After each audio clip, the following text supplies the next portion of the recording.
like to welcome everybody here to Community Coordinated Childcare 4C for this great panel that we are having today. I am so happy that you all have come today to talk about the childcare workforce changes to the infrastructure of childcare. That is the work that 4C has been doing in this community for more than 50 years.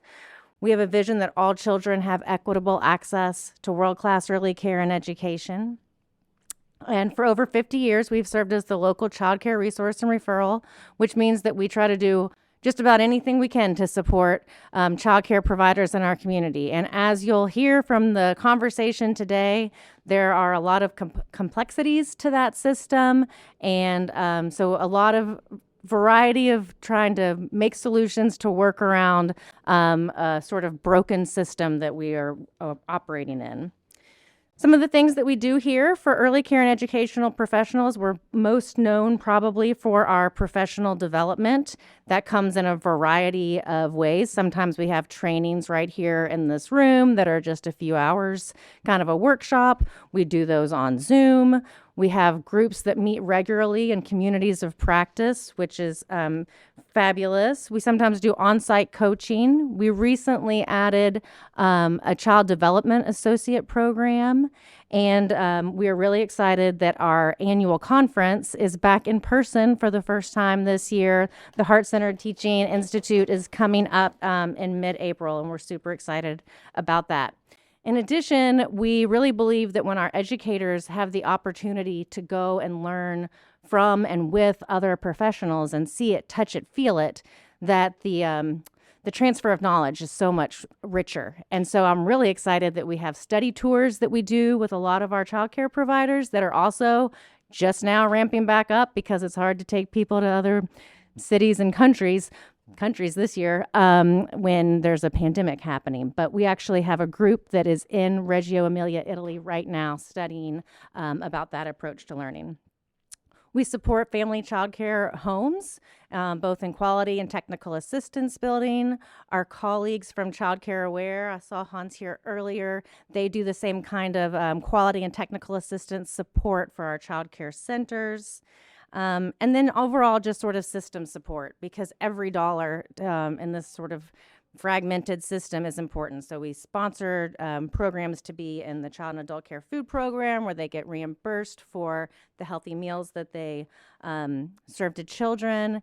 And when the opportunity presented itself several years ago to apply for the Head Start grant, we worked with our partners at Family and Children's Place to develop Greater Louisville Head Start, which is one of the Head Start programs here in Jefferson County that works with existing child care programs and really works to infuse this this rich Reggio-inspired curriculum that is often reserved for children in the most affluent families, and making that available to our children that need it the most in our community. And the last thing I'll say is that we are a big group for advocacy, and some of the folks that are up here and in this room are our great partners, because as we will hear about, childcare is super critical, but it is also a broken system that is just rooted in historic racism and sexism. And when you're leaving today, if you would like to pick up a bound copy of the Mary Popper Papers, that is a fabulous resource to kind of understand how we got to this place where we are today, because it's helpful to understand how you got somewhere if you're trying to figure out how to change it. So I'm going to turn things over to Gretchen Hunt, and she will get us started. Thank you so much to Corey. And a huge applause for the workers who are the staff and the team here at 4C, who are a critical part of that childcare infrastructure and that ecosystem. And let's take a moment just to honor the labor of all the majority women of color, childcare workers who are working today, who, if they stopped work for a day, this city would not function. My name is Gretchen Hunt, and I'm the director of the Metro Office for Women.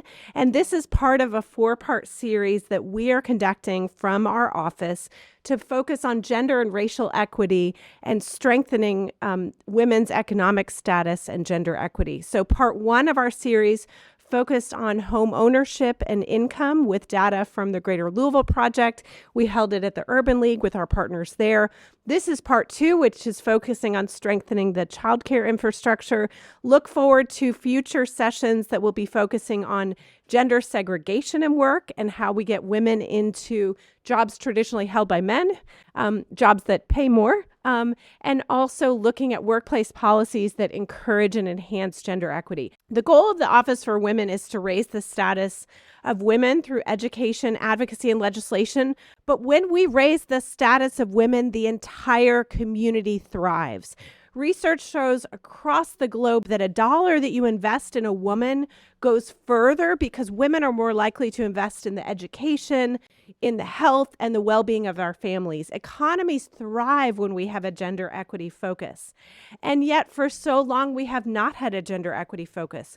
When we think about childcare, as you will hear today, our system is still rooted in the legacy of the enslavement of African Americans. We have not developed a system, we have not envisioned a system that would fully compensate and value the labor. We still are dependent on a structure that demands that most work that is gendered and racialized is either free or very low paid. It is a market failure. You will hear more about this, but that's the root of the system that we are dealing with. So it is a very important thing. The reason why we title this Strengthening the Infrastructure is that childcare is as important as our crumbling bridges and roads and deserves the same level of investment. Again, your panelists, your experts will talk about why that is a great return on your investment, but it is something that it's important to hold up. Lastly, I want to say that this is not just an issue of deficits and urgency and statistics. We could sit there and say that. These are people and these are assets. Our greatest assets in this community in Louisville are our people. And we have visionary, transformative leaders, many of them led by women of color-led organizations in this city who are innovating and transforming childcare and support. We have institutions like 4C, Child Care Aware, Head Start, other organizations, Kentucky Youth Advocates, all the folks up here, Simmons College, who are building and building and building. So there's great innovation happening in Kentucky and in Louisville, and I don't want us to lose sight of that. What I hear every day when I speak to women is that women want to be heard, seen, and part of the solution. And lastly, I just want to say that one of the things that the Office for Women is doing right now is investing in women in a couple strategic ways. One is investing in women's leadership. We're so excited to have one of our Office for Women ambassadors, Shante Berg, on this panel today.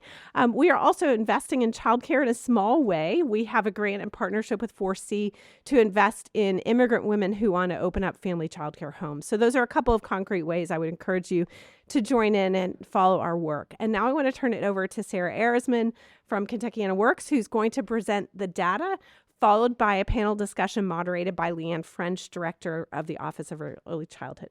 Sarah, turn it over to you. Good morning, everyone. Again, my name is Sarah Arisman. I'm the Director of Labor Market Intelligence at Kentuckiana Works, which is your region's workforce development board. So for those of you who might not know about Kentuckiana Works, we operate a regional network of career center services that includes career counseling and workshops to help job seekers with their career goals, their resume, their interview skills, and their job search. We also provide career training programs in IT and construction and connections to post-secondary education and training. We also serve employers in that we connect employers with our skilled, qualified workers. And you can see just some of the programs that we administer at Kentuckiana Works. Now, you might be asking yourself, why is someone from the Workforce Board up here talking about childcare? Well, one thing that we really like to do through the LMI function at Kentuckiana Works is highlight awareness around barriers to employment, those things that are really keeping people from participating in the labor force. And we know that childcare is a big part of this, because the data tells us that. So when we ask Kentuckians in their prime working years, 25 to 54, the core of our labor force, those adults who should be done with school, not thinking about retirement, if you're not working and you're not looking for work, you're not interested in looking for work, tell me why. We need to get you into our labor force. Turns out close to half of prime working age Kentuckians cite taking care of house or family as the reason for not participating in the labor force. When we focus just on women, it's more than half, 56% of female Kentuckians cite taking care of house or family as their reason for not participating in the labor force. So we know that this is a big problem when it comes to thinking about all of those labor shortages that we're hearing about in the news and connecting, employers to our skilled qualified workers, that this is a real reason that people are not participating in our labor force. So one of the reasons that we think this is happening is because of the affordability and availability of childcare, right? If you take nothing else away from this presentation, this is the slide I want you to remember. It's showing you employment levels in the private childcare sector in our Louisville region. And what we can see is that employment levels really fell during the pandemic and they haven't recovered. They're still down 12%. Now, for every adult that we are now missing from the childcare sector, that limits the number of available slots, right, in the childcare center. So we have fewer eyes on kids, which means fewer slots available for children, or it means that centers are operating under different constraints, right? Like the times that they operate are more limited. This limits options for parents. They're operating with a lot of uncertainty. The staff that they do have calls in sick. It's also really hard for parents. I myself am the mother of a young child. It took me months to find, a childcare slot that I could put my kid in, right? And wait lists are up to years now. So anytime an economist hears something like a wait list, they're like, something's not operating right in this market. The term I'm going to use is called a market failure, which is an actual economic term to define when a sector breaks down in the private market. And we're going to try to look at some data to help support that case. So I also want to make sure that you know that even though employment levels are down in childcare, they're not down in the region overall. So overall, the region actually has recovered all of the jobs that we lost during the pandemic recession, but some sectors have fared better than others, right? So we're seeing the sectors that compete for a lot of low-wage workers, like general merchandise retailers like Target and Costco and Walmart, as well as warehousing and storage, our logistics sector. All of the employment fully recovered in those sectors. Employment in restaurants is still down. So here we're seeing employment in restaurants, and we've heard a lot about the staffing crisis in restaurants, right? But we can see that compared to childcare here in dark purple, the employment losses were steeper and have still yet to recover as compared to other sectors in the economy. So what we're seeing is that clearly some childcare workers have now opted out of that sector and moved into other sectors in the economy. A big reason for this, of course, has to do with wages. So childcare workers are one of the region's lowest paid occupations. In fact, it's the 12th lowest paid occupation in the region. The median hourly wage is $11.30 per hour, which is lower than we pay dishwashers, parking attendants, maids and housekeeping cleaners, nursing assistants, and your typical warehouse worker. It's also much lower than the median hourly wage for the region overall, which is $18.63 per hour, meaning childcare workers, make $7 less on the hour compared to the typical worker in Louisville. Now, why can't childcare centers just increase the wages for all their childcare workers? Why are they paid so low? Well, it has to do with how labor intensive this sector is. So here we're looking at the percentage of payroll cost as a percentage of your revenue. So we can see on the far right in the childcare service sector, half of your revenue is spent on payroll. This is a lot more than we see in other sectors who employ a lot of low-wage workers, like general merchandise stores who only spend 10% of their revenue on payroll, or restaurants who spend 31% of their revenue on payroll. So what this means is that giving raises out to all of your workers really hits your bottom line in a major way, and you have to pass that cost on to parents. Right? So, okay, why don't we do that?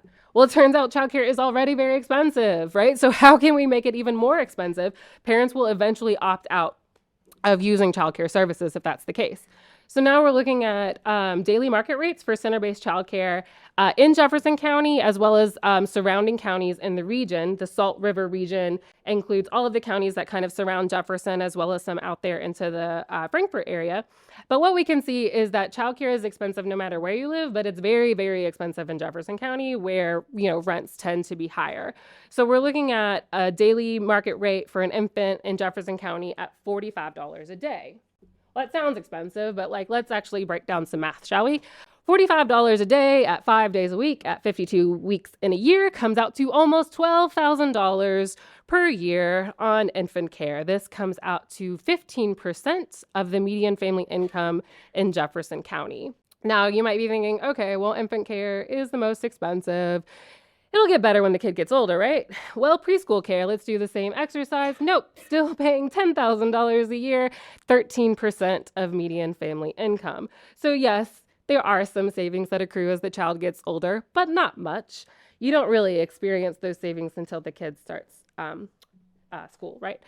But the U.S. Department of Health and Human Services says affordable childcare means that you pay no more than 7% of your income on childcare. So if we know the median family income in Jefferson County is about $78,000, then 7% of this is about $5,400 that we should be spending each year. This comes out to $21 a day, which is literally half of the cost that it currently is, right? So we're paying twice as much as what the Department of Health and Human Services says is affordable, but it's not affordable, right? And in fact, this logic is backwards because childcare shouldn't be cheaper. It should be more expensive. It should be more expensive so we can pay our childcare workers more, so that we really understand the value of that service that's being added. So we know that high quality childcare produces a significant return on investment for the individual child and parent. Of course, it's really obvious to point to those benefits. The child is more academically prepared. They're more likely to have higher levels of educational attainment over time and more earnings. The parent themselves, now that their child is in childcare, can also pursue additional educational attainment and additional earnings. And these effects are not just for the time that the child is in childcare, right? They compound over time throughout that child's lifetime and even into the next generation. But it's not just the benefits for the individual child and the parent, is it? It's for everyone. It's for taxpayers, and the society benefits through this as well, because we see higher tax revenue, less expenditures on public assistance and criminal justice, less crime, less poverty, more economic productivity. Anytime we have these positive spillover effects into taxpayer and society, we call this spillover effect an externality. And this is a case where we need public intervention to provide the optimum solution in our private market. Because what we're asking the childcare sector to do is to compete in a private market, even though we regulate it to ensure a minimum level of safety standards, right? So we have those required staffing ratios, which leads to a scenario where you are spending half of your revenue on just payroll alone. So we're regulating an industry, yet expecting it to compete with other sectors in the economy. And we know that there are huge positive spillover effects to everyone else, even for the people who are not participating in that sector. So this is the case for why public education exists in our society, right? And it's very easy to extend that logic into the early childhood care sector as well. So I want to finish by just a word of caution when it comes to public policy.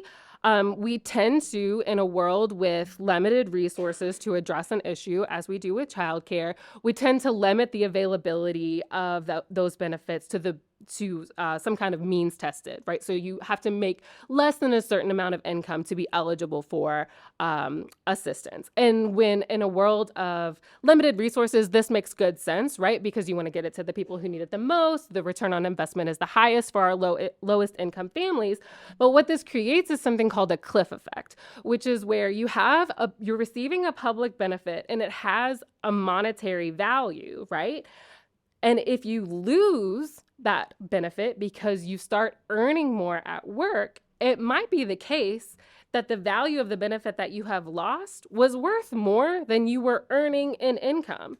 And childcare is one of the biggest cliff effects that people face because of how expensive it is.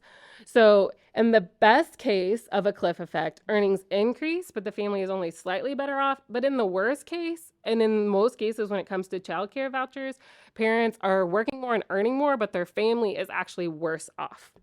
So if you don't know, the state of Kentucky has invested in a family resource simulator. It's available at kystats.ky.gov for you to explore how cliff effects work. But what I would just want to sort of show you is a hypothetical family of two, a single mom with one toddler. who, as she's working here, she's taking advantage of the child care assistance program, right? And, as she starts to earn a little bit more, she has to pay a little bit more. That's how the model works, right? But at $45,000 a year, if she crosses that threshold, loses the child care voucher, goes from paying $3,000 a year in child care to $12,000 a year in child care, right? So that 50-cent raise can take you over the threshold to where you lose that voucher, and the earnings that you have now are not enough to offset the value of that voucher. And so now we've created an incentive for this mother to not advance in her career, to stay living below 200% of the poverty line so that she can keep her child in childcare. So this is a disincentive model to work, which is just something to be aware of when we talk about means-tested benefits programs. Okay, so that's it for me. If you like this kind of data-focused content, you can find more at KentuckyAndItWorks.org/LMI. I also put out a newsletter I would encourage you to sign up for. Thank you. I feel like Sarah is this, or was for me when I first met her, this amazing resource within Louisville Metro. I see Melissa Ryan's here. She's another amazing resource.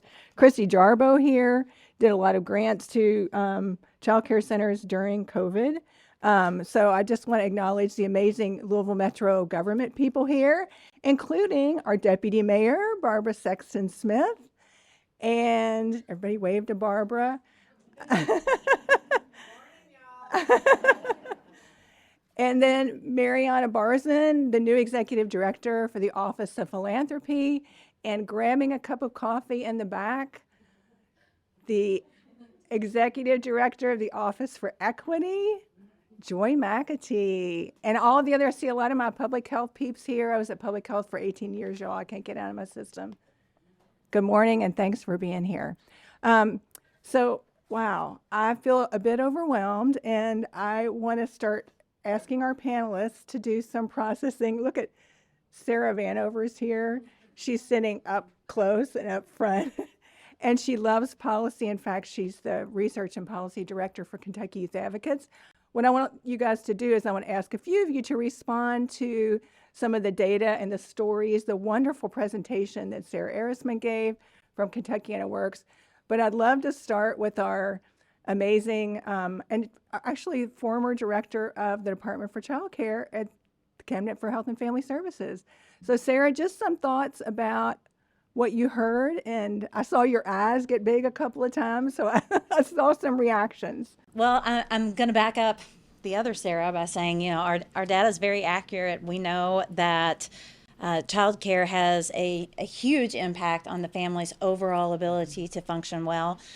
Center for American Progress told us that 40% of the women in the workforce are affected by child care related issues, and that means that they may not be able to take a promotion because of child care limitations. They have to reduce from full-time to part-time.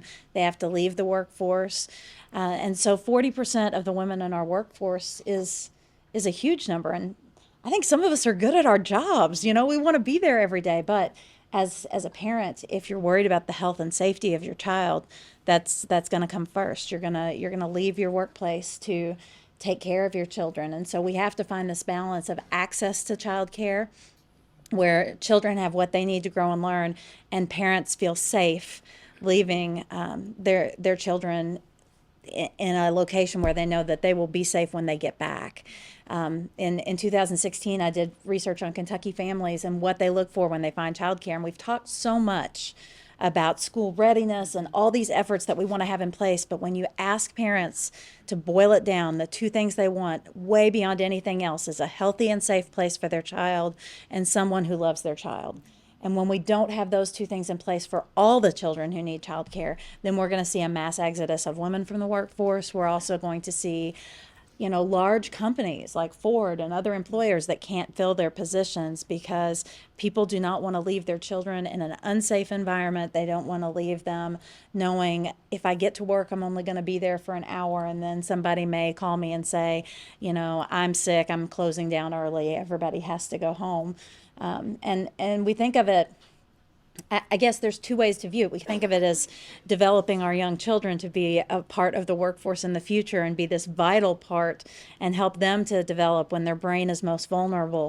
but we also think of the economic impact of the whole family, the community, and then our larger workforce in general. And if the family is impacted by the economics, then the child's not going to get what they need to thrive if they don't have secure food sources, if they don't have secure housing, if they don't have secure transportation. So that child care piece can be linked to so many levels of security for the entire community. So well said. Thank you so much, Sarah. And Cassie, I'm looking at you because Cassie Marshall, everybody with La Casita Center. And Cassie and I had a few moments to talk when she first arrived. And, as Gretchen said, 4 things we want to talk about today are funding, equity, quality, and workforce. And one of the issues that Cassie mentioned she'd like to speak about, and I think it fits well after hearing from Sarah, both the Sarahs, is to talk a little bit about the barriers that La Casita families face with getting access to childcare. Yeah, absolutely. Thank you. I was sitting here listening to Sarah going, oh, yeah, yes, that's it. Yes, check, check. And in talking to our families and hearing about their experiences, we've really found that there are 2 layers to the barriers that families experience. And I imagine that none of them are going to be a surprise to anyone in this room, so I'll try to keep it short. But that first layer is really just access. Can the families get to the child care facility? Can they afford it? We know they can't. We've seen that today. Do they have transportation access? Is it on a bus route? Can they walk to it? Do they even have child care facilities in their communities? We know daycare deserts exist. There are huge pockets within Kentucky where there are no child care facilities. There's also assistance limitations that we talked about, where families begin to make too much, they can no longer receive that assistance. For a lot of our families, they are immigrating here to the United States. They're new to Louisville. If they had children born in their home country and they bring those children here, even as babies, they're ineligible to receive assistance often. And so that is a huge barrier to our families to accessing childcare. Then beyond that, we kind of have that inner layer of barriers. So if our families are able to overcome those, we're able to support them to get to the child care facility, it boils down to exactly what Sarah just said. It's really trust. Can our families trust the people they're leaving their children with? Are they able to communicate with them? Is there access to their language? Is there interpretation and translation for any of that? Can they communicate with the workers about their concerns, about their needs for their children? And then also just that entire cultural inclusivity piece. So are their children being fed foods that they're familiar with, that they like? A lot of best practices today are very Eurocentric. So are they able to communicate with those child care workers to know that their children are being taught, are being loved, are being cared for in a way that they're familiar with and in a way that is culturally competent for them? Thank you so much. I feel like everybody's speaking in these perfect sound bites today. So thank you guys. Mahogany, I'm going to look to you next. I know you can do it. You're all about it. So Mahogany with Play Cousins, because I want to build on what Cassie was saying, right? That the cultural focus so that families feel safe and comfortable and that their children are going to be loved. And I know Play Cousins is all about Black joy and Afrocentric, what's it called? Like the way of bringing children up and supporting families, because it's very similar to, so La Casita is always about accompanying families. I feel like that's what Play Cousins Collective does. Could you just talk a little bit about, as you were listening to this and you think about what Play Cousins provides families, like just what came to mind? Well, it's funny because towards the end, where the example of the family of 2, and how you see the chart kind of go up and then the cliff just goes higher. Like that was me. I have me and my 2-year-old where, we were in a center, and then I had to switch positions. And then luckily my job allows me to bring my child with me to work. And so when you have COVID and you have no centers open or limited centers open, you have an opportunity to do that. That is why I think it's so appreciative to have that, the open space where your child can live and they can play and just be free and unapologetic. So it's very important that when you have centers that are, not only culturally competent, but also empathize with what families are going through, because a lot of our families are experiencing trauma daily, and sometimes that feeds into the children. And if they don't know how to emotionally respond, then you get another plethora of problems that the parent has to deal with, right? And then you have things like disabilities, and other resources that are not even equitable to our families or even able to get families to be on the same page as, hey, this is important. And so with what we like to do is try to not only expose our families to quality child care centers, but having programming and experiences where they can either be in the space talking to quality centers, as well as just sharing what they feel like it is to be their child's first teacher. And so that is what we're trying to push to our families, because with COVID, the trust level is pretty low. When we are located in the West Louisville, where we are trying to find those quality centers that are not only affordable, but also have that love and that attention, and that ability to speak with the children. It's a certain way that we feel that you have to talk with them. You know, you have to love them, because you don't know what they're getting at home. And so if you're the only place where they can get a hot meal or a hug or a high five and praise, you know, it's important that we make sure that everyone has that same intention when they're dealing with any child. Oh, I love that. That's where everybody, just what you described is where everybody would want their child to be, right? Shantae, I'm going to ask you to talk a little bit next because you work with Head Start, you work with OVEC, Ohio Valley Education Consortium, Head Start, one of Louisville's 2 Head Start programs. And you have an interesting role there that gets to, I feel like, a lot of what everybody else is talking about, because you support children, support teachers and educators to support children with disabilities. Could you talk a little bit about that, please? Yes, absolutely. So I serve as a disability consultant for the OVEC Head Start programs, and I may be transitioning out of this role, but I'll still be in the early child care sector. So, but in the meantime, my work so far with our Head Start programs has involved working with the 0 to 4.5, 5-year-olds, and working with those that may have suspected delays, suspected disabilities, and providing diagnostics and early intervention services for those children through our collaborating agencies like First Steps Intervention Services for the 0 to 2-year-olds. For our 3 and 4-year-olds that may have suspected delays, we're working with them to get them services through JCPS, which is our local education agency that we primarily utilize. So as we've seen in the last couple of years, there's been a significant increase in children with speech delays and communication and language barriers strictly due to the pandemic. Some of them because they've been quarantined at home for 2 years. The babies that were born have never been exposed to early child care. So we're seeing a significant increase in the need for those services for our little babies. And that's where I step in to help those parents, to support them and intervening early before they get to kindergarten, before they're school age, so that they will already have the access and their parents will already have the knowledge of what they're working with and what their needs are. I also make sure that, well, the biggest part of my role is supporting our educators, like Leanne mentioned. The teachers in those classrooms are so passionate about working with our babies, but they need the resources and the training and the skill sets and the knowledge to actually be effective and efficient in working with children that might have suspected delays or disabilities. My previous career experience was working as a special education teacher in JCPS. So I was already familiar with a lot of the, emotional, behavioral, social skills and cognitive delays that we would see, but that was school aged. So to see what I'm seeing in the early childhood sector lets me know that this is a lot more widespread than anticipated, especially in the past couple of years since the pandemic.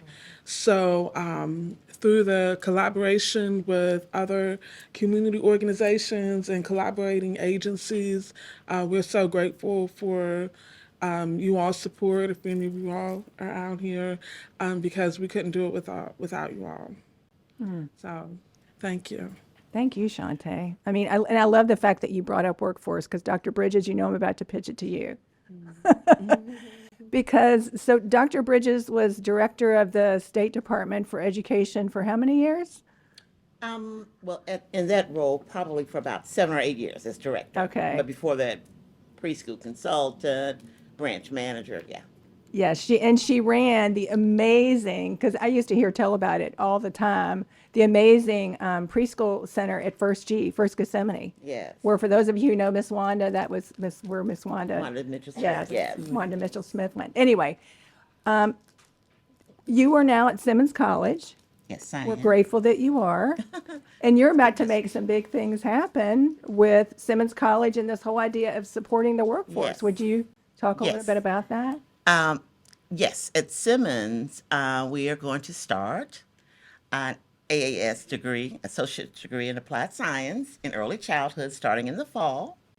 And also, we're working on getting approved to be a provider for the Child Development Associate. Now, those of you who may not know, that's not an associate degree, but it's a credentialed program. So, and it does kind of endorse a level of quality in the teacher. But I did want to say that of all my positions, and I've been in early childhood for more than 30 years, in all my positions, the most hardest was director of a child development center. And at First G Child Development Center, we had a wonderful center, but it at a cost. And I am grateful that at the state level, we do have the STARS rating system, but not all centers can meet that. The staff rallied around and said, we said, we can do this. We're going to get those stars. And we did. But when I think about access to quality and the demand of quality, it doesn't equal. For our families, our lower income families who get the subsidized care, for the most part, they're not in those quality centers. And somebody already mentioned, every child deserves quality. So I see, as far as the workforce, the question is for elected officials, for the public to really be active and advocate for. And because the workforce needs it, are we going to pay folks what they deserve to keep our kids? Higher income, no problem. Well, for them, sometimes it's limited. Their own wait list too. But what are we going to do about that? When will we as a people, as a nation, when will we understand that our investment is early? I know there's some that, we want the mom to stay home. That's ideal, but who is that for? It's for a minority of our people, of our families. So until we as a people, as a country, elected officials, decide, we got to do something about this. We really do. We're going to be at the same place next year, in 5 years, we're going to be at the same place talking about the elephants, not one, but the elephants in the room. So I just would love to see, I would just love for more people. In this room, this is a choir. We all are kumbaya. But I would just love to see us reach out to more people just to have conversations about what this really means. To be honest with you, many people don't know. When they hear child care, you're just babysitting. They don't realize that it really is preparing children, and we mean all children, for school. So school readiness doesn't begin at preschool 4 years. It really begins at birth. And some people don't like to say, school readiness for a baby. You don't have to say that. Just learning and development, that progression. So if they understand that, and then only 51% of our children in Jefferson County are ready for school. It's been at that point for several years. It's like flatline. That's 1 in 2 children ready for school. So what does that mean? Well, that means that teachers, and we know that teachers, you almost have to be a super person. Because you have you look at that bell curve, some are below, some are right in the middle, some are advanced. It could be so much better if we could give quality care for kids and children before they enter school. Oh, I love it. I love it. And Ashley Brandt, I feel like Dr. Bridges teed it right up for you and Ready for K Alliance. I see Mandy here who could probably step in as needed, but talk a little bit about what maybe tell everybody what the Ready for K Alliance is, because I'm talking about like everybody would know, but also then what you're thinking about in terms of understanding the workforce and where some of the sort of what we know and what we don't know and what we need to move forward on some of the things that Dr. Bridges suggested. Yeah, so I'm Ashley Brand. I'm the Director of Early Care and Education at Metro United Way. Thank you, Cassie. And we serve as the backbone for the Ready for K Alliance, as Leanne said. And Ready for K is a collective impact coalition. We have over 100 partners here in Jefferson County that are all working in the early childhood space in some way. So that is everybody from childcare providers to the library to partners like 4C and every other person at this table, as well as Leanne, who are all partners in the Ready for K Alliance.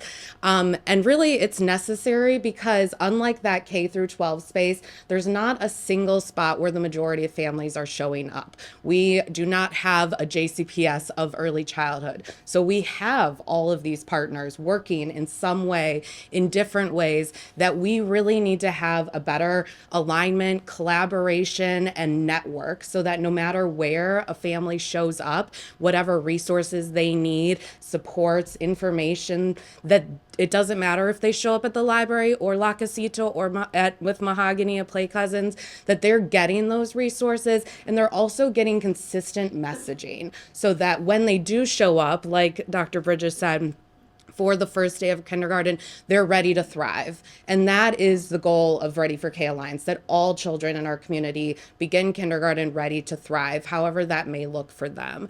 So we are really focused on childcare as one of our priorities and access to high quality and affordable childcare, which we've heard both of those pieces, there are significant barriers to.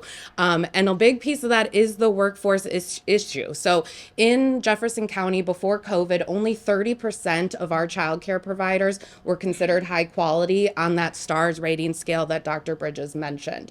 And we know that during COVID, we lost around 8 or 9% of our providers. So we already have less than we had before, and we know that it's difficult to find a high quality provider. I will stand by the statement 100% that every provider wants to be high quality. This is not individuals making the choice to say, I'm not going to have a high quality center. We'll get by. It'll work. The kids will, they'll go home at the end of the day. No, that quality takes resources. It takes money and it takes investment. And that's not just in the staff, but that's also in the center as a whole or the family child care center as a whole. They have high costs for their staff, but there's also significant day-to-day expenses, overhead, rent, mortgage, those sorts of things that take a lot to operate a high quality center. And to meet just the bare minimum, that's really what they are bringing in as far as revenue. So if they want to go above that and have high quality centers, they are cutting back their bottom line. They are taking less income as the director, the owner. And let's be clear, we are subsidizing childcare and it's on the backs of the workers. It's on the backs of early childhood educators. And they are the ones who are really suffering because we as a community, and as Dr. Bridges says, we need to lift this up and say this is a priority for us and recognize that we need highly educated, highly skilled, and highly paid workers in centers, whether that's from, the infant caregiver to the director. We need to recognize that not only are they bringing forth the next workforce, they're supporting kindergarten readiness, which we know is an indicator for long-term success, but they are the workforce behind the workforce. They are the ones supporting, as Sarah said, our ability to bring in more tax dollars that then support our community as a whole. During COVID, we know that 100,000 women in Kentucky alone left the workforce. That is an indicator of how important childcare is and how we need to prioritize it, not only to support our children, to support our families, to support the industries and businesses that are here locally in our community, but to support our community as a whole, because really that, I can't remember the fancy word you use, spillover? I was going to say like the trickle up effect. I don't know. The spillover effect is huge. And I will 100% say is show me, you can tell me your priorities. You think that childcare is important, support for families, but show me your budget and how you're supporting this, because that is really what we need is resources. And there's a lot we can do. 4C, they talked about their professional development, the CDA programs, all of those things, but those things also need resources. And when it comes down to it, we need funding. So I will get off my soapbox. but- Wow. Yeah, I feel like everybody needs to be, wow, that was awesome. And Sarah, honestly, I feel like we're going to pivot right back to you. I want to get some questions from the audience, but I really would like to hear from you, and we'll give everybody sort of one more go round. But starting with you, because you are so focused, you know the research, and I think Sarah did a great job of presenting it in these sound bites. And you heard from an economist and from somebody who has her doctorate in education, Sarah Vanover, and it's the same story, right? So from a policy perspective, what needs to happen and at sort of what levels? We're looking at low wages. Yes. We're looking at the level of training. We're also looking at how much the center is receiving in income. We do have, Sarah mentioned that the market doesn't work for this private sector. Supply and demand just does not work in this particular area. And we see that by the wide amount of centers that have wait lists right now. Because if they know if they're losing money, then, they can't open another classroom even if they have a wait list. We have a system where the babies are the most expensive. Mm-hmm. And centers always lose money when they have babies in their care. People often ask, I pay this much. Why, if I'm paying so much for childcare, why do the providers get paid so little? Because you're not just paying one person. It's not like having a sitter to your house that you can pay $13 an hour. You're paying for every person that interacts with that child during the day. Yeah. Probably a first and second round of teachers if the center's open 10 to 12 hours. You're paying for fixed expenses for the building, for facility repairs. You're paying for food when you have children that are over the age of 1. Lots of different supplies, maintenance, all kinds of things. So the parents are paying in, but the market is set by what the parents can pay and not by what the cost of quality care is. So in this area, in Louisville, the parents can pay more than in some of our rural areas, but there's still not a lot of variation.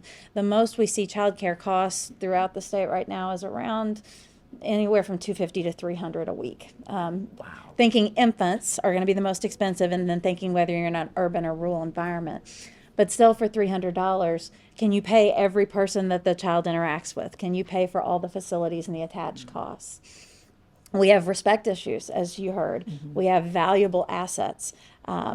You're dealing with human capital in childcare. The providers are what people are paying to have their child be with those individuals and skilled teachers.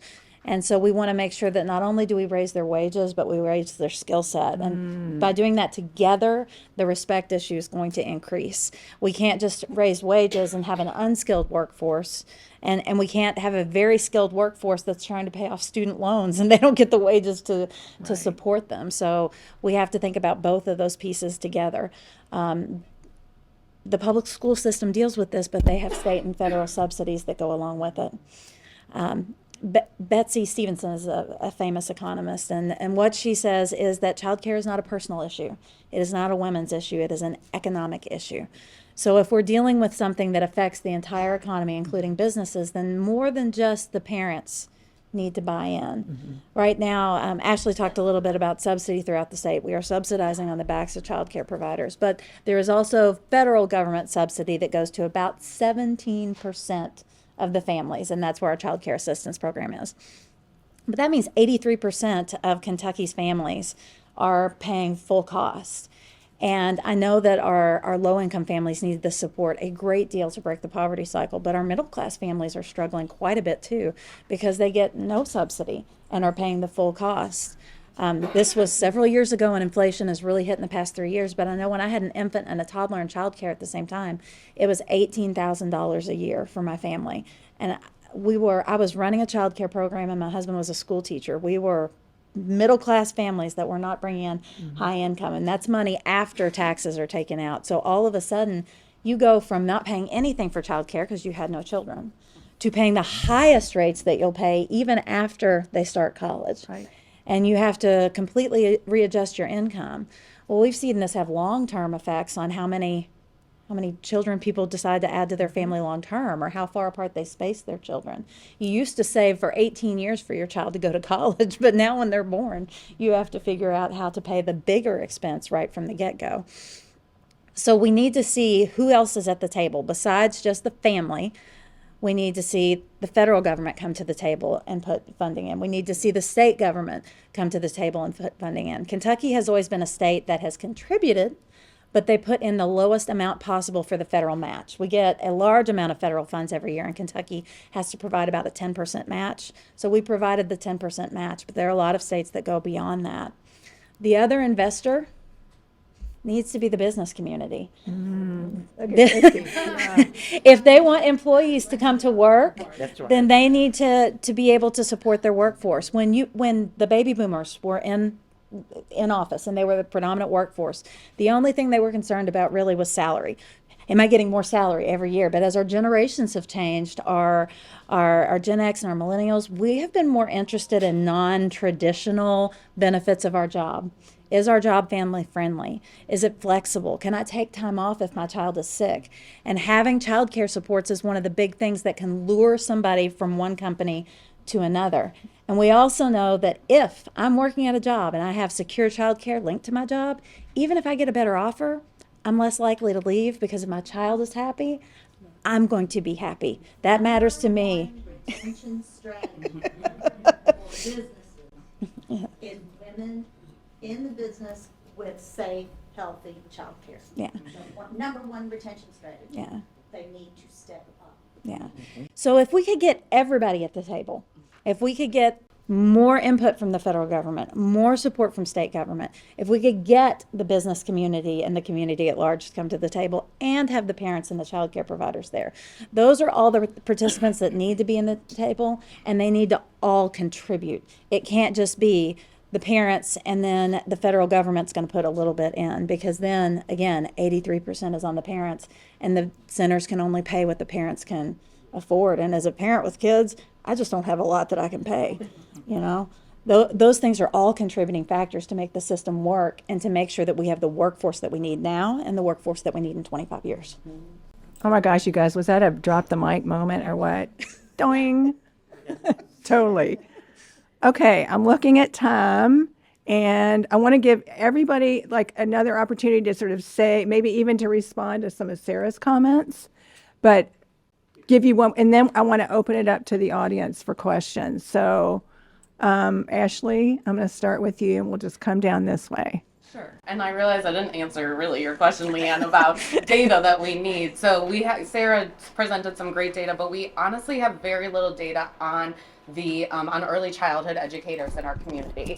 Thank you. We were talking about, these are private businesses, so they are not reporting on, how many employees do they have, what are their educational attainments, and what are they paying them. So in order to best understand the needs of our community, we need to understand that workforce. So this is really something we're pushing for, a workforce study of best understanding, so that as a community, as a coalition, we can support that and move forward in Jefferson County. And because there are programs out there. There is tested and true, ways that we can support this workforce that other communities are doing. But we really need to have a better understanding of our own workforce before we can do that, and who is out there as an early childhood educator, and what are the supports that they need and that we can implement as a community. I will also just say that I hope you can see from this panel that the needs of the family in our community are diverse, and we need an infrastructure in the early childhood ecosystem that is just as diverse. So we need every type of provider and partner working in this space and working together in a way where we're creating this interconnected network of supports, because every family has different needs. So a cookie cutter set of providers is not going to meet that. We need all of these different types of partners that are working in so many different ways, and making sure that we uplift a truly diverse infrastructure of early childhood supports for our community. Nicely said. Cassie, what would you like to add to? Sure. this whole Actually, I conversation. think Ashley provided the perfect segue because I think a piece to that, in order to have inclusive and diverse answers to this, a part of that policy needs to be that we are supporting communities to run their own child care facilities. No one knows better in the community what children need than the community itself. So if we are pouring money and resources and support into the community to run their own child care facilities, then that really addresses a lot of these barriers that I talked about and many people have talked about here on the panel earlier. And what that means is making sure that people within those communities have access and understanding to the regulations, that they can access the technology, that the language is accessible, because all of those things can feel extremely overwhelming. They feel overwhelming to me when I try to think about what that would include, and I cannot imagine what it means for someone who does not speak English as a first language or is not familiar with technology. So that is a huge piece to policy that we need to see pouring money and support directly into the communities where the communities can support each other. Oh, beautifully said. Pouring money into communities where communities can support each other. And I'm sorry, I'm going to go a little bit off track because I feel like Mahogany's all over it. So Mahogany, do you want to I second that 1,000%. Because so for Play Cousins, when we think of quality, it is exactly that. We for sure that what we have, the experience, minus education, is something that can't be taken from us. So we believe in Sankofa, where it means like going back and get it. Where our grandmothers, our great grandmothers, they knew the love that we needed to give. And so the way that we see it is, if you have centers that can provide that communication, with the parents, because we know with pandemic, you can't even go in the center right now and know whether your child is even eating their lunch at. And so when you have things like communication, whether it's like an app or some sort of connection that you can have, then you start to build active parents. And so with our village, our members, they want to be active parents, right? They want to know what their child is learning, how they can reinforce what their child is learning. So if you have quality centers that can wrap around the whole family holistically, where you even support their eating style. So if you have plant-based options for your center for them to have food that they eat at home, if you have ways that they can play in a way that is safe for them, that also appeases to what they play at home, then you can build that to where you have your parents that are being a part of that, right? And so you have not only the teacher, the parent, the families, but the community. And so like a lot of work that we do is supporting. We will love to support more childcare centers to give parents opportunity to continue, that connection and building that nurturing and bond, because a lot of times a parent may get maybe 4 or 5 hours a week with their child. And then on the weekend, they're like, I need a break, And so, creating a space and opportunity for our families to, whether have play dates, parent-child interaction and family engagement events that can kind of create that wraparound that can continue to have a space that is similar to what she said, where it's like for us, by us, because we know what we need and we can trust everybody else to educate us, but let us educate as well. We believe in the call and response, where if we say this is what my child needs, we expect you to respond in a way like, what can I do? How can I do that? What do you do at home when little Johnny is, not feeling himself, and the same vice versa. So that's kind of how we are trying to connect with the community. Because like she said, if you invest in community resources, then these families would invest in the childcare as well. If you have parents that need coats during the wintertime, but a childcare center might not have access to those resources. Food. That could be their only meal. So you have a lot of community agencies that are doing this work. And if we can put them at the table as well with the childcare infrastructure, I feel like we would just blossom and be liberated and just free to prosper. I'm going to go with be liberated. Yeah, I love that. Another drop the mic moment. What are the connections that need to be made? How could those connections be made? Who do we know? What does that look like? So both for nonprofits, meaning volunteerism, but also for nonprofits to be connected with places that could use support. So I just want to make sure, I just want to flag, that's Janice. And I'm so glad she's here today. Thanks, Janice, for being here. Yeah, I don't even know how you're going to follow that, Shantae, but everything I've heard from Gretchen about you says you can do anything. You're like Superwoman. So, what is as somebody who works with Head Start families, with those amazing educators who are out there doing it every day, what are you thinking about needs to happen? Honestly, just as Mahogany was speaking, I'm thinking of my past experience as a special educator in the public school system. And I remember having students in the ninth grade, 10th grade that were reading on a fourth and fifth grade level.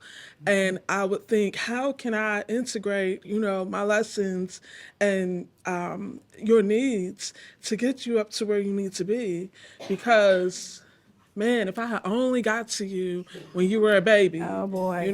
And that's what brought me all the way back to early childcare, because it's so important for us to see those needs when those babies are in those molding stages. People don't understand that between the ages of 0 and 3 years old, they are like sponges. They're absorbing everything. So it's very important that we recognize that, and also recognize that the experiences that those children witness in their homes and in their communities will transfer over into their education, their academic experience. So one thing that you mentioned that made me think of a big need for our children is trauma-informed care.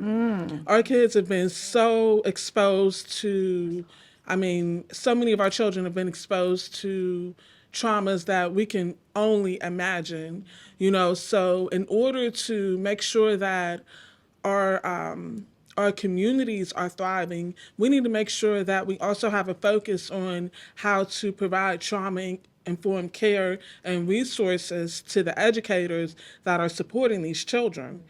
Because if they don't have that, we are missing the mark.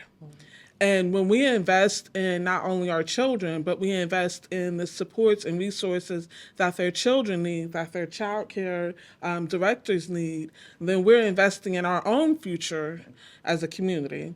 So that made me think of that. And it's also to be noted that the majority of Jefferson County's our region's child care providers, a lot of them are Black women, but a lot of them are also living in poverty while serving children that, are living in poverty. So how do we help them and make sure that their needs are met?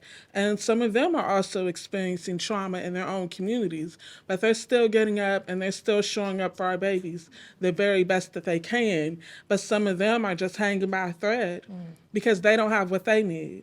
So when we talk about this, we're not only talking about how we can better support our children, we're also discussing how do we support the needs of the providers, the caretakers, the teachers in those classrooms that are busting their butts day in and day out, and then going home and having to take care of their own children. So it's just very important that we keep this conversation and be solution oriented and how we are looking at the the early child care workforce. And it's been a passion of mine for as long as I can remember, and it will always be a passion of mine. And as Dr. Bridges mentioned, when we talk about policy and when we talk about having these conversations, not just in a regional aspect, we're talking about this on a statewide policy aspect and nationally as well. We get a lot of communications from the Office of Head Start from DC, and they're letting us know what they're seeing, and it's just mind-blowing, some of the research and the data that is being unfolded. And as we go, we're following that data, just as Sarah presented, to see what needs we need right now. I also want to say something that just came to mind. When I mentioned trauma-informed care, this is very, very important for our minority communities, because there is research out there that's showing how we are tracking how many babies have IEPs and how many children are being, identified as having extreme emotional and behavior disorders and things like that, because that's going to determine how many prison beds we're going to make. So when we think about the school to prison pipeline, it's also important that we are making sure we're identifying the specific needs of these babies on an early, in those 0 to 4 year olds before they go to preschool and kindergarten. So, yeah, those were just some of my thoughts. Wow, Yeah. that was, I just love that you called out the need for trauma-informed care and training and supports for the workforce so that they can provide that. And then the whole history, and I know Corey, I don't know where it's Corey, anyway, there she is. Corey called out at the very beginning that the whole history of the child care workforce is back to enslaved Black women, and that's part of the reason why we're in the situation, we are now, where it's the care economy, as Gretchen has helped me understand to call it, is not paid. It's not, it's babysitting. It's something else. It's not worthy of respect, as opposed to, as we've heard today, helping babies' brains grow and helping parents feel like their child is safe and healthy in the space. I mean, those are huge things. Anyway, Dr. Bridges, I'm handing off to you before questions. Okay, so a couple of my final thoughts. Actually, one of them you just mentioned, Leanne, and that is the research around if we know that by age 3, 80 to 90% of a child's brain has been developed, what does it say to us as a people? And then the other thing is that, by the way, ditto to everybody, all my friends. The other thing is that when you make decisions, and this happens a lot in our society, unfortunately, when you make decisions about children, you must have the parents and the families at the table to help make those decisions. So that would be one of the things that I would really want us to push that needle on. Well, I don't know if I have more to add. You guys have done a great job. I guess one thing that I think a lot about in our work are some of these like deep narratives that exist about like what do people deserve, and that kind of goes back to what we said about like the history and the founding of childcare and the care economy. So I guess what sorts, and I think Dr. Bridges, you said you want people to go and have conversations. So what are the types of conversations that we need to be having to shift people's perception around wages and credentialing and funding to really start making some shifts? The most meaningful conversations are going to have to be at the leadership level, the elected officials. So they start there, and then it like spreads out so that the grassroots population and those families and children will bubble up to that leadership level. Sometimes the best time to have those conversations is really during elections. Mm-hmm. And I know that, people sometimes say, well, they say something during an election, but they don't follow through. But have those conversations every opportunity I have with an elected official, our mayor, McGarvey, I always talked about children. What are you going to do about the quality of child care? Both of them talked about universal preschool. Both of them are concerned, and I'm like, yay. So those conversations may start right there. Following up to what you said, like talking to those similar people, I feel like when you have the systematic of, may have 10 people that can be on your side, and you're constantly having those same conversations like, yeah, we with you, we want it. But then they really don't have the power that we think they have, because then you have a 60% majority. And so I think conversation should be with those people that don't see the value of, okay, maybe the child care is majority women. So how do they view women? If they have if you got, people that have been in office that for they're over 60, 70, 80 years old, we don't know what their experience was to bring them to who they are today. So having a conversation with people that may not be on your side is, I feel like we need to be in the room with them, because we can all kumbaya together and be like, yeah, like we are today. But the people that disagree, the people that don't believe in universal child care, the people that don't believe that we should raise wages, be in the room with them and try to see what they see, but at the end of the day, have them see what you see. I'm not sure the actual way to get it, but I think storytelling, so narratives, is very important that we've been trying to push. It's like, let us just tell our story. And if you have empathy or sympathy or the ability to understand and put yourself in someone else's shoes, then I feel like we'll have a rising chance to get more people in the elected space to actually do some work, because I've been in those committee meetings and it can be discouraging. If you have 50 of us that are in the audience that are saying, we want this, but you got 50 up there that says, that don't even appease to me, not one bit, because that's not my life, or never been my life, and it probably won't be, so then it's like, are we just beating a dead horse, or are we really being unapologetic with the things that we want, the things that we say? I will say that a lot of our legislators have a very diverse band of education they have to think about. Early childhood is not the only thing on their plates. I wish it was, but we're thinking transportation, we're thinking hospitals, and their background isn't that. My background started 25 years ago as a teacher.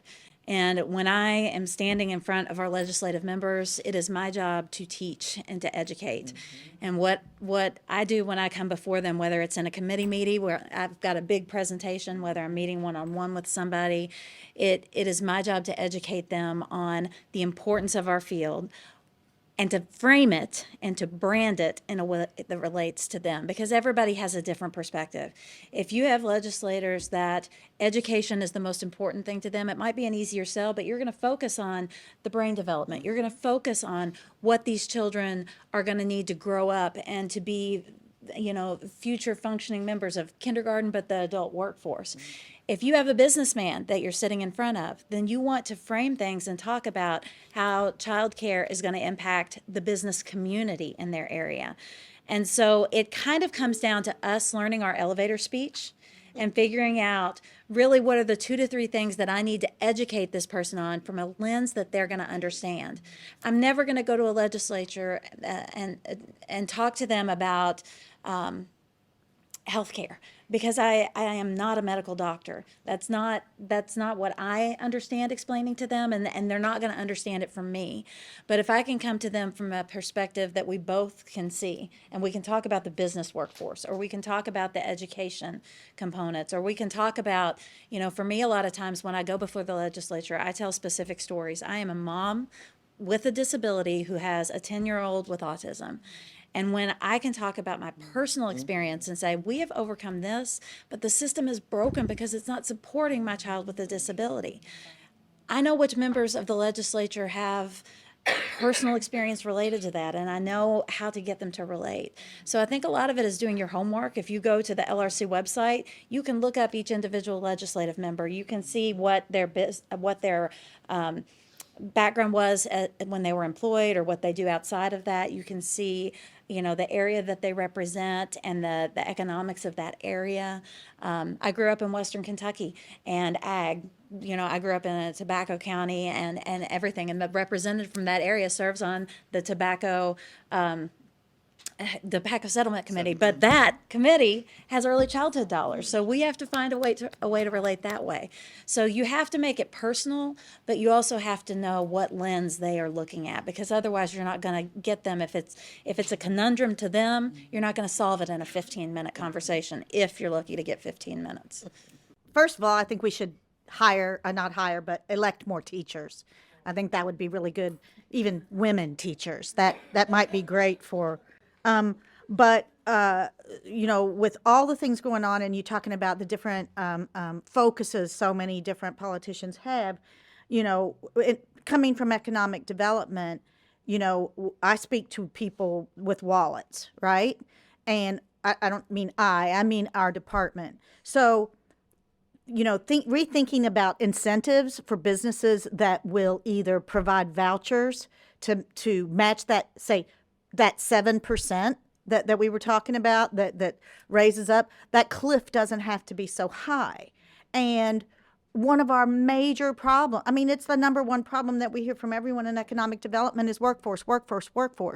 Okay, you want to bring women in the workforce back, hardest working, then put in programs that assist them. and be informed by these smart people at this table on what that childcare has to consist of. So if from a policy perspective, we need to incentivize businesses to do that. Some of you may know about Canopy. The Good Business Summit is next week. I talk to them all the time about good businesses that are doing well should do good by their women and their parents. So we need incentives from federal, state, and local government for businesses that will give at least 7% for each employee that needs it for childcare. That's all.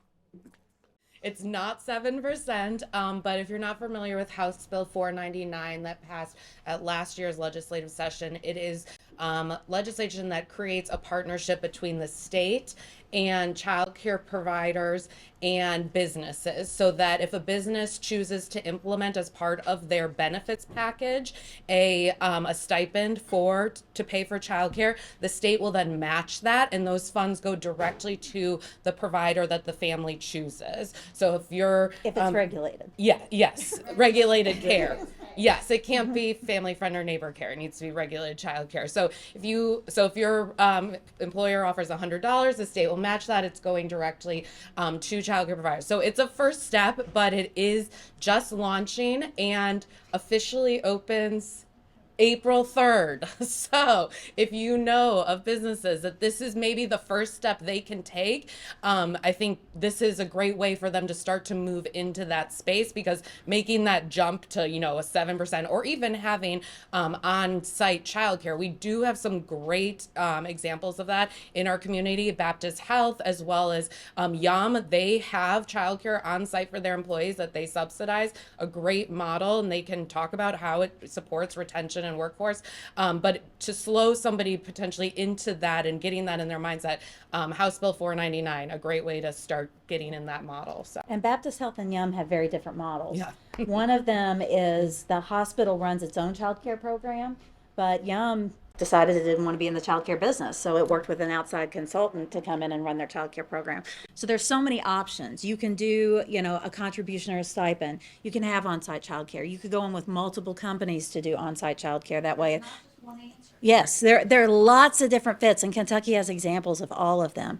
But again, we know that when these partnerships happen, people are more likely to stay in their jobs. I just wanted to urge you that language is important. And so we must always talk about children as our resource, whether it's the workforce or the government, whatever. Children are our most important resource. Secondly, child care, early childhood education, which is what we should use a lot, is a community problem or a community service or community necessity. It's not just a family. When hearing the mayor and the governor both committing to universal pre-K, well, I don't like pre-K. I would prefer they said early childhood education. And my first reaction was, where are they going to get the teachers? And then I remembered, and when I was at Miniversity, we had children, 4-year-olds, who got on the bus and went to a school for Head Start or whatever, early childhood education, and came back to the center. So, and I remember this, and I've been trying to research it, but I think the Pritchard Committee came up with a suggestion that the early childhood educator, certified teacher, should go to the centers rather than busing the children for 3 hours a day back and forth to the daycare. And, part-time preschool, part-time pre-K isn't really going to solve too many problems. We need that marriage with the early childhood centers. So we need to think about that. And Dr. Bridges, I'd like to ask you to consider taking your teachers, your professors to the daycare centers. Be inventive, be creative, and figure out a way for our good workers who do love their children and do it in the right way. But they need to get an AA degree or a BA degree and move up the professional ladder too. So that's my sermon for the day. That's Pat Morrell, and she was the original starting leader for 4C. Yes. Way to go. If we're talking about universal early childhood education, where do we get those teachers? The answer is the community. That's right. The community is the expert in what the community needs. So we need to, again, as I feel like a broken record, I keep saying this, but we have to put those resources into the community. We have to uplift the people in the community to run those centers and to educate their own children. And moving away from busing kids after half day. Because our kids with disabilities, having them one place, moving them somewhere else, and shuffling is very overwhelming. And even for kids without disabilities, some of the most successful models of universal pre-K we see throughout the U.S., the child care centers are partnering with the public schools, and they are offering the same quality child care or early childhood education in both settings. And so families can pick.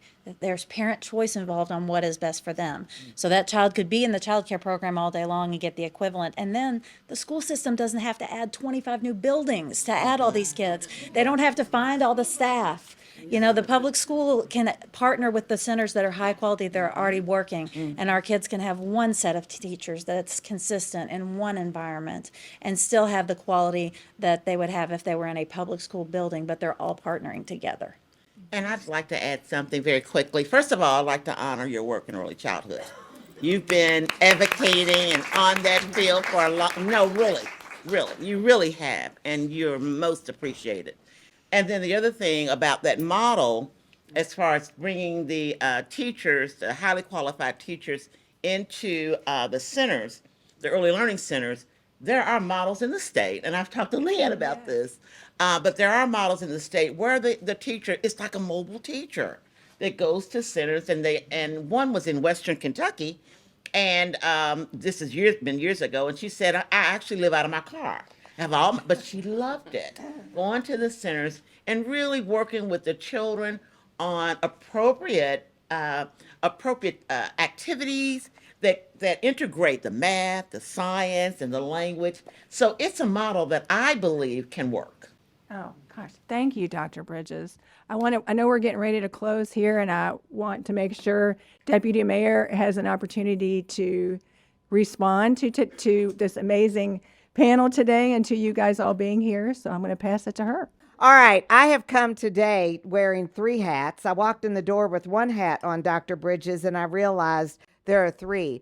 First and foremost, as your deputy mayor, I've come here to just say thank you for taking the time to show the world that you believe that this is really important. Thank you for the work that you do. Thank you for the lives that you've lived and the choices each and every one of you have made that brought you to this space today. So with my deputy mayor hat on, I'm bringing a message of hope and opportunity. Because you see, the second hat I wear is that of a former elected official. And I had so much fun listening to all the comments made about legislators and governors and mayors and former elected officials. And I think a comment was made about elected officials that may be 60 or even 70 years old and not sure what frame of reference they're coming to the table with. Well, I'm here to tell y'all, I'm a whole lot closer to 70 years of age than I am to 60, but I know something that I have in common with everyone in this room. And it is a challenge that I've issued for the last 45 years as God has let me walk through many different career paths and occupations and sit in vehicles to carry forth his vision and dream for all of us. And it is this: raise your hand if you were ever a child at any point in time. Now, wait, raise them up there. We got some people that are not raising their hands back here. Play cousins, you need to step in. Okay, raise those hands up. Raise them up real high. Thank y'all very much. Wave and then turn it around and pat yourself on the back. All right. And then the third hat that I come wearing today is that as the longest serving Simmons College of Kentucky trustee. So Dr. Bridges, I have a challenge for us at Simmons College. I love the mobile teacher concept. Can everybody walk out the door today after Gretchen and Leanne close us out? Will everybody in here be willing to walk out the door and commit to yourself, that you're going to take something away that you heard today, and you are going to take that figment of your imagination that's swirling around in your mind, and I know you've wrapped your heart around it or you wouldn't be here, so you've got a vision, you got some passion, that's a dream. Nothing happens, you all, after we get in our chosen mode of transportation when we leave today, unless we actually do something with it. So we're going to graduate folks from Simmons College of Kentucky with some kind of certification, a degree, associate or bachelor's, that are going to be mobile teachers. Can we do that? Yeah. We can give them a different kind of cord color on their cap and gown that says to the world, how about a green cord? I'm mobile. I'm fast. All right. Thank you all so very much. And the hope and opportunity that I wanted to give you is Mayor Greenberg only believes in big, bold initiatives.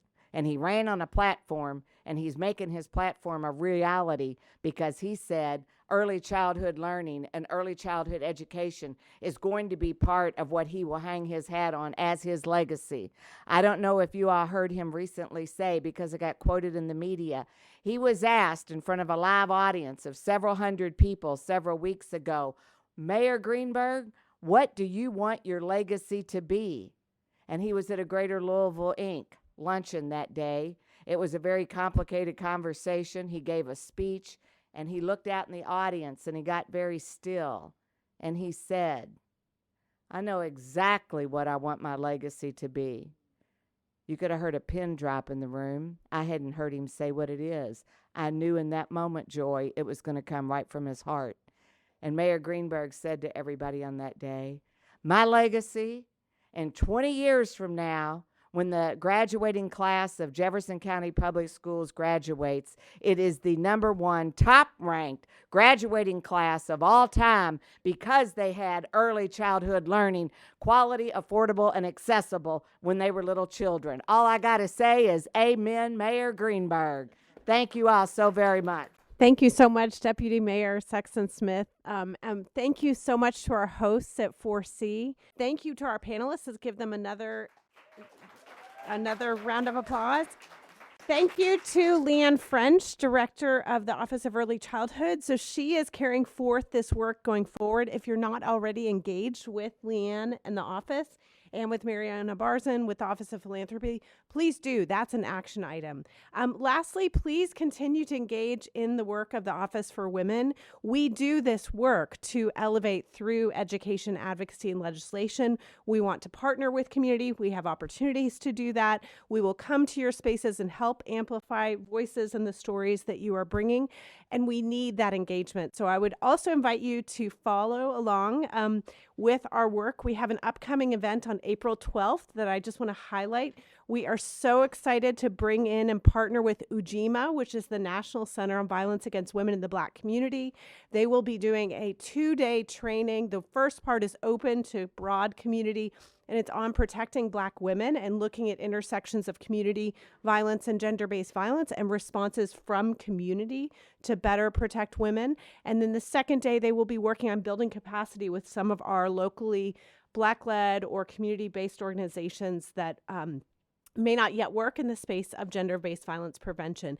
That is all connected. All of this work is connected, so we would invite you to also attend that program. Last but not least, I want to also highlight one of our elected officials who's also here today, Councilwoman Betsy Ruhe. So we appreciate your investment of time and listening. And so for those of you in her district, feel free to reach out and speak about these issues. So thank you to everyone, and we hope that you will tune in for future events in the future. Thank you.